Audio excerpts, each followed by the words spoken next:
আর বং রাঁধুনি রান্নাঘরে আমি লিপিকা। আজ আরও একটি নতুন পর্বে চলে এলাম। বন্ধুরা, আজ একটা রেসিপি তৈরি করব, যেটা নাকি সন্ধ্যেবেলা একদম খাসা রেসিপি, খুব সহজে তৈরি হয়ে যাবে এই আজকের রেসিপিটি। বন্ধুরা, প্রথমে এখানে দুটো পেঁয়াজ নিয়েছি, কিছুটা রসুন, কাঁচা লঙ্কা কে আগে একটু ঘুরিয়ে নিলাম। তাতে কি হলো, একটু গোটা গোটাও থাকছে, আবার পুরোপুরি পেস্ট হচ্ছে না। এরকমভাবে কেটে নিয়ে সেটাকে নুন, গোলমরিচের গুঁড়ো, spring onion, butter, tomato sauce, red chilli sauce আর গ্রিন চিলি সস দিয়ে সব কিছু একসঙ্গে মিশিয়ে নেব। একটা বড় পাত্র নিলাম, যেটার মধ্যে মাখতে আমার সুবিধা হবে। আচ্ছা, এখানে 200 গ্রাম চিকেন আছে, আর এই চিকেনটাকে একটু কিমা করা রয়েছে, কিন্তু একটু বড় সাইজের, তাই আমি মিক্সিতে আর একটু ঘুরিয়ে নিলাম। আর এই কিমাটাকে এবার ওই মশলাগুলোর মধ্যে ভালো করে মিশিয়ে নিতে হবে। এখানে কিন্তু একটু সোয়া সসও অ্যাড করেছি। বন্ধুরা, এইভাবে ভালো করে মেখে নেওয়ার পর এখানে কিন্তু একটু চিলি ফ্লেক্স আর অরিগানো দিয়ে দিলাম। ঠিক আছে, এইবার এগুলোকে কি করতে হবে বলুন তো, ছোট্ট ছোট্ট করে বলের আকারে আমি করে নেব। প্রত্যেকটা বলের আকার তৈরি করে নিতে হবে এইভাবে।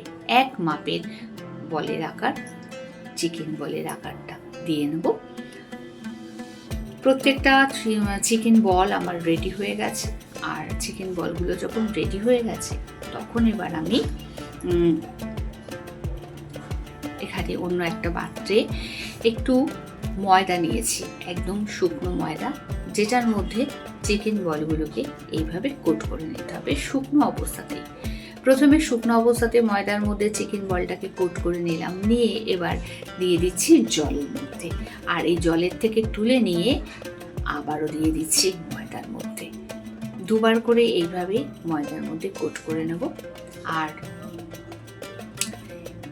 প্রত্যেকটা মোমো বল এইভাবে রেডি করে। বন্ধুরা, আমার ভিডিও দেখে যদি আপনাদের একটুও ভালো লাগে, তাহলে বলবো একটা লাইক করে দেবেন, পরিবার পরিজন বন্ধু বান্ধবের মধ্যে একটু শেয়ার করে দেবেন। এরকম একটা নতুনত্ব রেসিপি আপনারা দেখছেন। এখনো যারা নতুন বন্ধু আমার চ্যানেলটা সাবস্ক্রাইব করেননি, তাদের বলবো চ্যানেলটি সাবস্ক্রাইব করে বেল আইকনটি অল ক্লিক করে দেবেন।